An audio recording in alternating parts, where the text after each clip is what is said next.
En primer lugar, buenos días. Muchas gracias por permitirme participar en este congreso, a los organizadores de este congreso, y agradezco la atención de los que han decidido mirar este vídeo. Bueno, yo he propuesto como tema para este eh, congreso hablar un poco sobre lo que son los smart contracts, con especial referencia a la responsabilidad que puede derivar de una mala ejecución de estos contratos.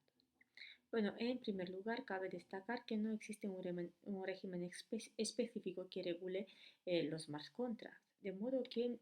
nos vamos a encontrar con que se aplican a estos contratos reglas de carácter, vamos a llamarlas general. Puede ser el supuesto,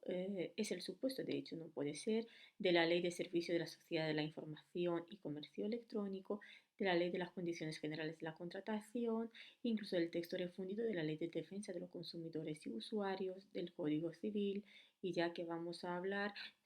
especialmente sobre la prueba pericial que debe emplearse en casos de responsabilidad por ejecución deficiente del smart contract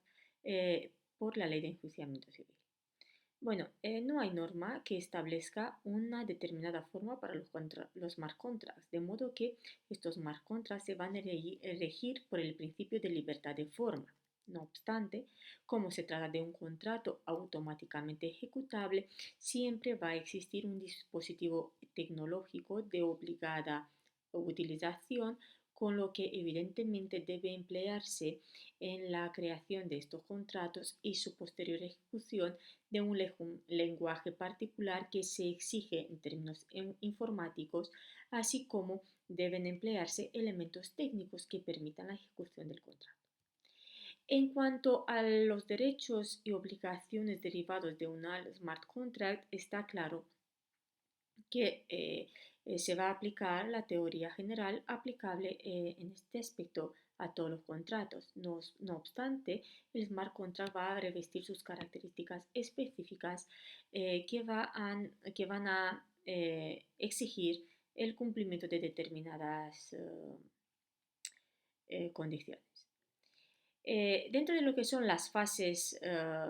inherentes al smart contract, nos vamos a encontrar con una fase inicial, que es la fase de negociación del contrato y de su codificación. Esta fase va a implicar, en primer lugar, que se identifiquen la necesidad de identificarse los sujetos participantes, de autentificarse los contratantes y después de verificarse su identidad.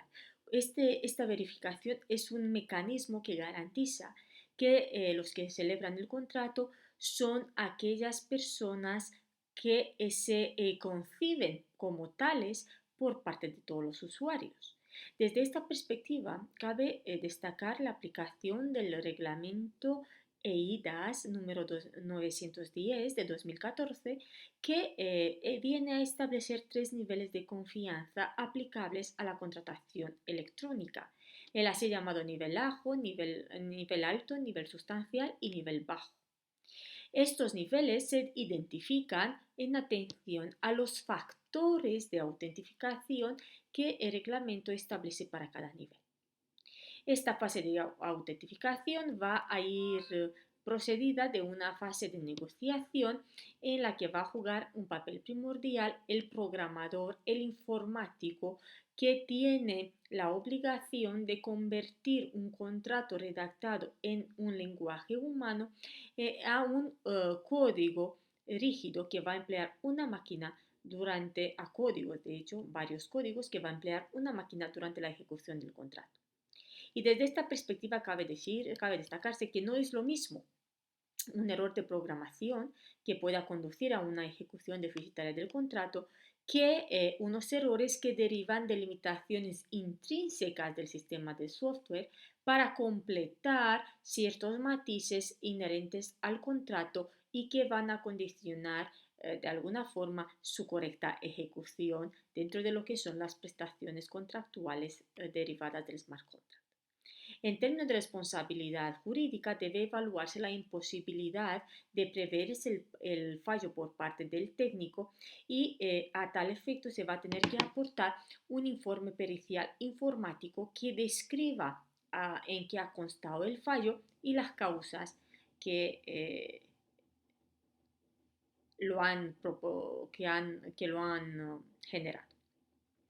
Ahora, no obstante, cabe destacarse que la ley de enjuiciamiento civil admite cualquier medio de prueba admisible en derecho, aceptado por el derecho, de modo que siempre y cuando por cualquier medio de prueba se va a poder probar, por ejemplo, la existencia de defectos en la coordinación de los dispositivos a partir de un dictamen pericial informático, si ello es necesario y posible, esta situación lo que va a generar es una situación de inversión de la carga de la prueba en el sentido de que probada una errónea coordinación entre los dispositivos, va a ser el técnico el que va a tener que probar que el fallo se ha debido a otros errores ajenos a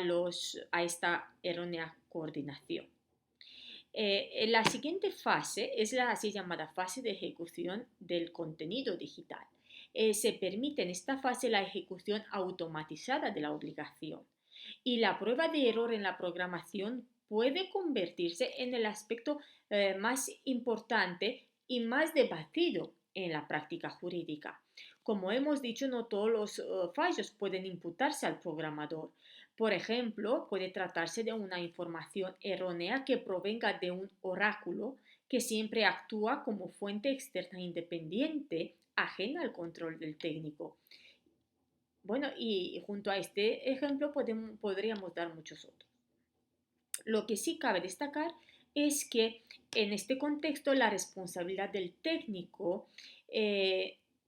podría solamente exigirse de haberse pactado en su contrato de prestación de servicios una obligación por parte del técnico de introducir un sistema informático que permita la reversión en la ejecución de una transacción. Pasada esta fase de ejecución del contenido digital, evidentemente nos va a quedar una tercera fase que es la así llamada fase de resarcimiento en caso de incumplimiento. Imaginemos la situación que se puede dar a cualquiera de haber contratado un determinado servicio y que se sienta imposibilitado de actuar frente a una errónea ejecución informatizada del contrato. Bueno, de modo que es evidente que hay situaciones como estas que podrían evitarse o solventarse si el técnico incluiría en la ejecución de la prestación determinados elementos que hagan pararse eh, la ejecución, como por ejemplo todo tipo de códigos rojos en supuestos de emergencia, la introducción de restricciones a partir de sistemas de plataforma de blockchain privada, eh, porque todos estos sistemas lo que harían es garantizar que el técnico ha llevado a cabo o ha respetado su obligación de diligencia que le obliga a hacer todo lo posible para que no se produzcan fallos o en supuestos de estos fallos producirse generar los menos daños y perjuicios posibles.